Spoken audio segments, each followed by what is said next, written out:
Ready to open the hood? UseTool for the tutorials. And for car parts, the right idea is the Mr. Auto app. Easy, fast, and with better prices than on the website.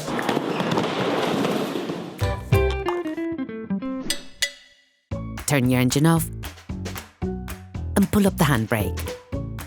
In order to change the connecting rod bearings, you will have to lift the front of your vehicle and remove the wheels to gain complete access.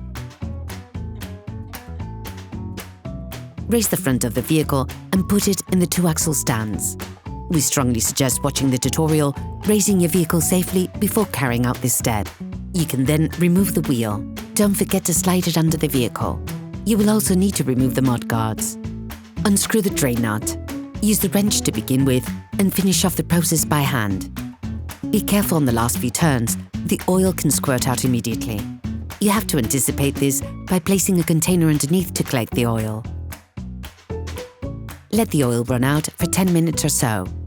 So that you can remove the oil pan, you first have to disassemble the front subframe engine cradle.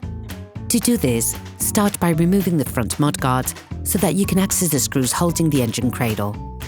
On the driver's side, using a socket wrench and a 13mm socket, remove the 2 screws and nut which connect the metal plate to the cradle. On the passenger side, unscrew the nut using the same tool.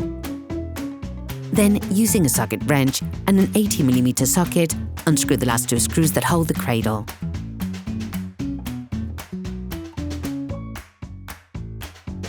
Remove the cradle. To compensate for the weight of the radiator, prepare a wooden wedge to hold it in place. You now have full access to the oil pan. You will have to remove several screws to release it. Start by removing the 4 screws holding the oil pan to the gearbox using a 30mm socket. Then, remove the 2 long screws located in the oil pan using an extender and an 8mm socket.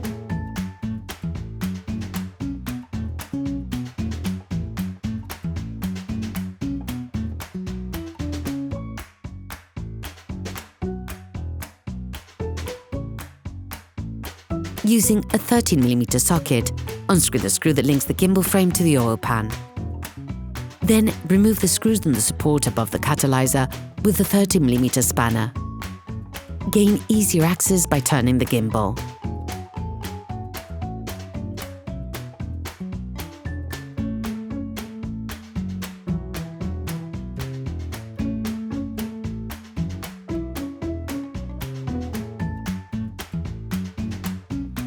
Using a large flathead screwdriver, lever and move the adhesive putty out of the way.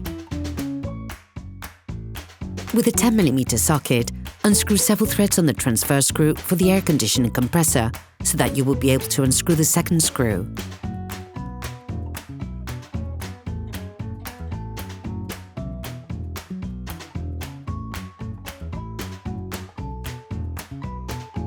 With a flathead screwdriver, remove the connector to the electronic oil gauge.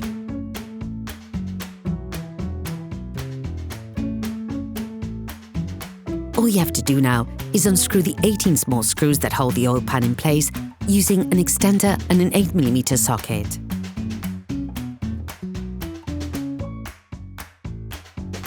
Check that you have completely removed all the screws. The oil pan may be slightly stuck, so don't hesitate to lever it off with a flathead screwdriver. Your oil pan should now be free. Donc là, ça va être un petit peu compliqué à enlever le carter d'huile parce qu'en fait, il y a la crépine de la pompe à huile qui se bloque dans le plastique anti-émulsion du carter. Donc en fait, t'inquiète pas, t'as juste à bien manipuler, à le bouger et t'inquiète pas, ça va venir. Si ça t'a aidé, s'il te plaît, un pouce sur la vidéo et surtout abonne-toi, ça nous ferait vachement plaisir. Make different back and forth movements to get it out. This might take some time. Once the oil pan has been removed, take out the seal. Please support us. Subscribe and like the video, that will be really cool. You need to prepare the oil pan to be put back in place. Start by cleaning the inside using paper towels and brake cleaner to remove any residue.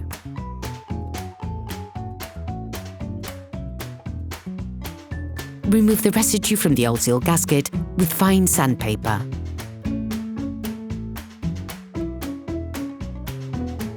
Then finish off the cleaning with a piece of tissue and penetrating oil.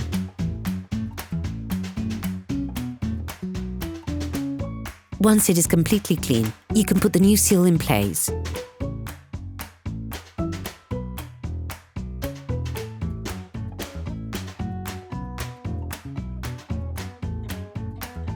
Before putting the oil pan in place, you also have to clean the seal gasket on the engine.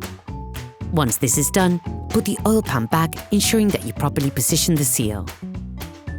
You may encounter a few difficulties when putting the oil pump intake into the anti-emulsion plastic. This requires several movements. Once the oil pan is in place, screw the 18 holding screws back in with a tightening torque of 14 Nm. Screw in the 4 screws against the gearbox with a torque tension of 44 Nm. Then the 2 long screws. Finally, those for the gimbal frame at 21 Nm. Using a flathead screwdriver, unfold the support stand of the catalyzer, then screw it back at 21 Nm of tension. Screw back in the 2 screws of the air conditioning compressor,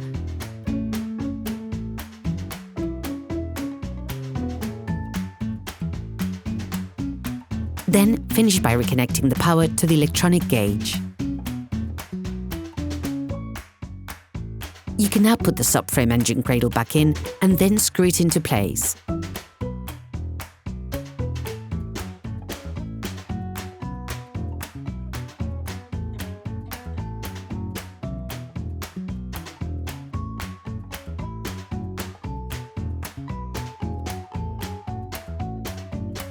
Before starting the vehicle, don't forget to put oil into the engine. You can find a tutorial on the exact quantity of oil recommended for your car in the description. Then you will be able to put the wheel back on your vehicle. Put the car back on the ground and fix the wheels in place correctly. Operation completed. Hello, if this video helped you, like and subscribe.